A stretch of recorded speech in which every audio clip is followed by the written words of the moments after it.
The show starts off in an alien land, where the protagonist Atticus is fighting in the Korean War. Strangely, UFOs hover in the night sky, and giant monsters create havoc on soldiers. The beautiful woman, who looks like she's from Mars, descends from one of the flying objects and approaches Atticus. Just when she hugs him tightly, a massive alien creature appears from behind. Comically, a baseball legend, Jackie Robinson, fights off the monster with his baseball bat. All of these strange happenings turn out to be just a dream. Atticus suddenly wakes up on a bus heading back home. The black woman sitting across from him says they've reached the promised land. Suddenly, their bus breaks down and the passengers are forced to seek another vehicle. Interestingly, the white passengers get a ride to the next town, but Atticus and the woman are left behind to walk. During their conversation, we learn that Atticus joined the army to escape his no-so-loving father. Now, he's back in Chicago because his father is missing. The scene cuts to Atticus' uncle and his wife's bedroom. George and Hippolyta are in bed, talking about his next trip for their guidebook.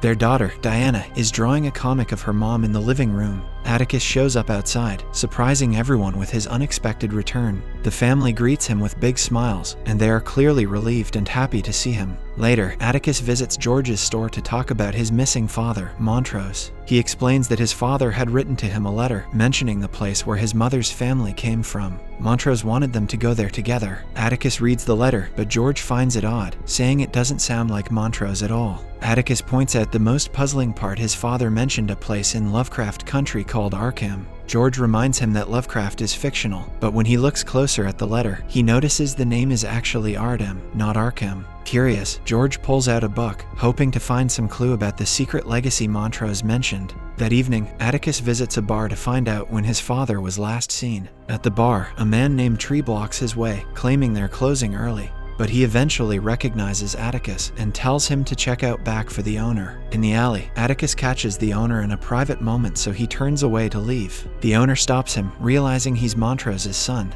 and mentions that Montrose left the bar about 2 weeks ago with a white man who might have been a lawyer. He also mentions that the man was driving a silver sedan. Later, Atticus asks if George found any information about Ardham. George says all he discovered is that it was located in Devon County, Massachusetts, over 200 years ago. As Atticus flips through the guidebook, George decides he's coming along to help find Montrose. They then plan to leave the next day. The next morning, Atticus reunites with his high school friend Leti, who has also decided to join him on the trip. Atticus, Leti, and George hit the road after saying goodbyes to their family. After driving for hours, they arrive at Marvin, Leti's brother's house. He shares eerie stories about travelers being attacked by wild animals, people going missing, and rumors about the local sheriff, Eunice Hunt. He then shows them a map with Ardham marked deep in the woods, far from any guide stops. The following morning, the trio heads to Devon County. They spend the entire day driving through the woods, trying to find a road to Ardham. Atticus eventually asks George to stop the car so he can look around.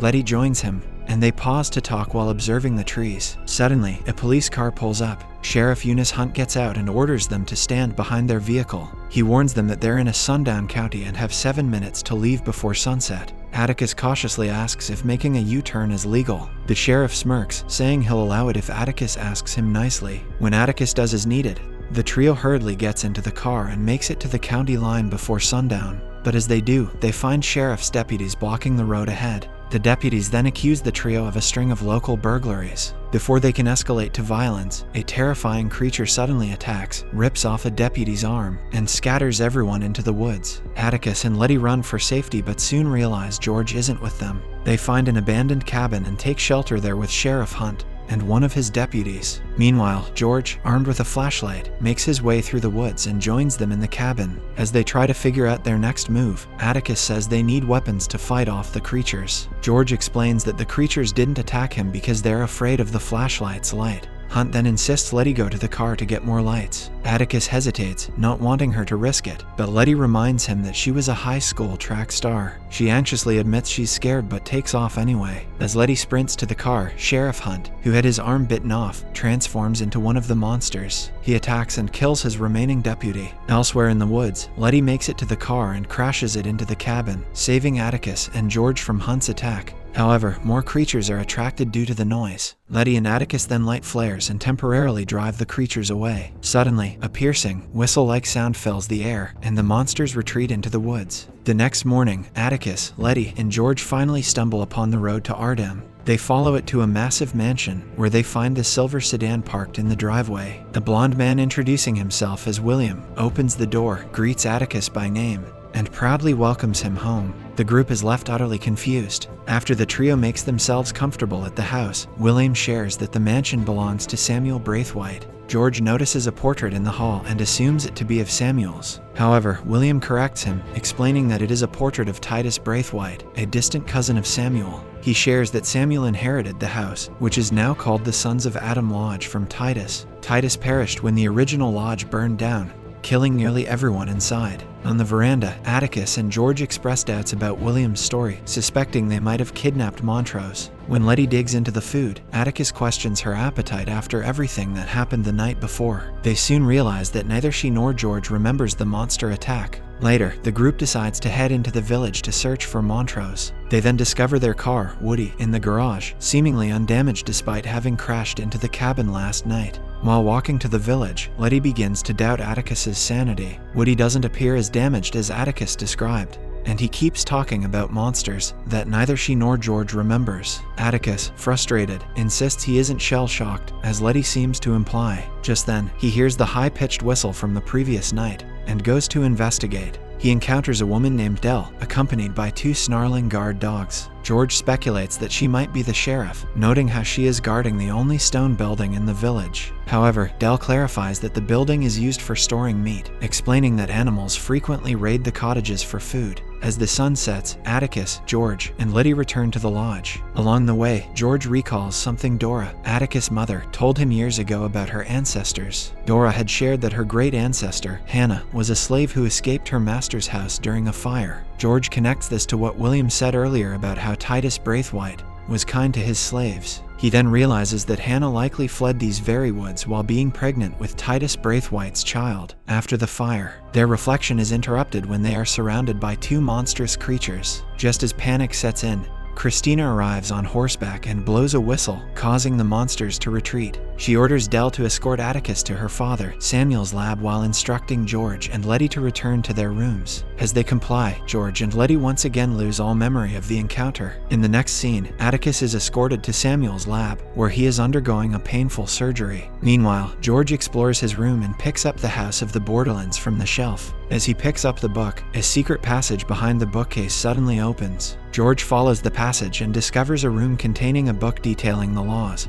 and principles of the Order of the Ancient Dawn, a mysterious secret society. After the surgery, Samuel, now stitched up, points to a painting of Adam. He compares himself to Adam and claims to have spent years working toward restoring paradise. Christina adds that Atticus has a role to play in her father's mission. At dinner, Atticus and George are seated with the lodge members as Samuel, their leader, explains the group's origins. George then stands up and tells everyone that he found a book containing the laws of the Order of Ancient Dawn. He shares that men who are direct descendants of Titus Braithwaite automatically become members. Not just members, but high-ranking ones, known as Sons Among Sons, with the authority to give orders to regular members. George believes Atticus is the last blood heir of Titus Braithwaite. Atticus then stands and demands that Samuel return his father. Samuel, unfazed, says he isn't a zealot. He explains that Titus used the Book of Names to make himself stronger, and that Atticus, as a descendant, carries some of that power. Although it's diluted and flawed, it's still valuable. Later, Atticus and George sneak into the stone building to find Montrose, but all they find is his flask. Suddenly, Dell appears with a shotgun,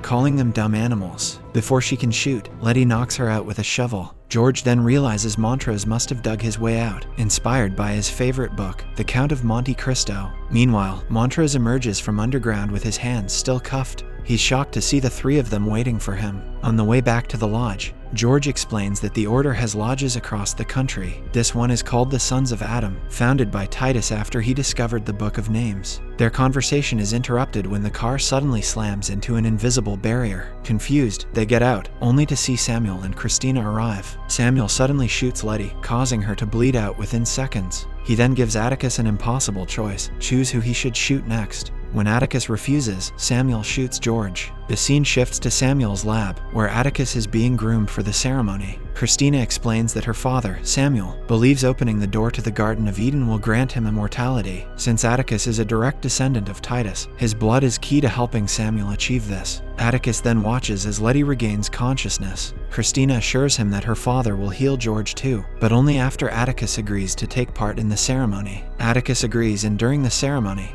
he stands between three conductors in front of a wooden frame while Samuel chants. The glowing essence emerges from Atticus's chest and opens a yellow portal. As the plants around it come back to life, the ring Atticus is wearing releases a black, hair-like substance. This is when he sees a pregnant black woman staring at him through the portal. Suddenly, the lodge begins to shake and the roof starts falling over. Meanwhile, Leti and Montrose help George out of the collapsing building. As Samuel chants louder, the plants around the portal wither and die. Suddenly, Atticus screams as energy bursts from him, shutting down the ceremony and turning Samuel and the other lodge members into stone. After recovering, Atticus follows the black woman who turns out to be his mother's ancestor, Hannah. He runs through her spirit just as the lodge collapses behind him. Outside, he meets Leti, who sadly tells him that George has passed away. 3 weeks have gone by since George's death. Leti shows her half-sister Ruby the house she recently bought on the north side of Chicago, a predominantly white neighborhood. Ruby is stunned and questions how Leti managed to afford it. Leti avoids answering and instead says she wants to repay Ruby for all her support over the years. She plans to turn the house into a boarding house, a safe haven for black people. Though hesitant, Ruby eventually agrees to move in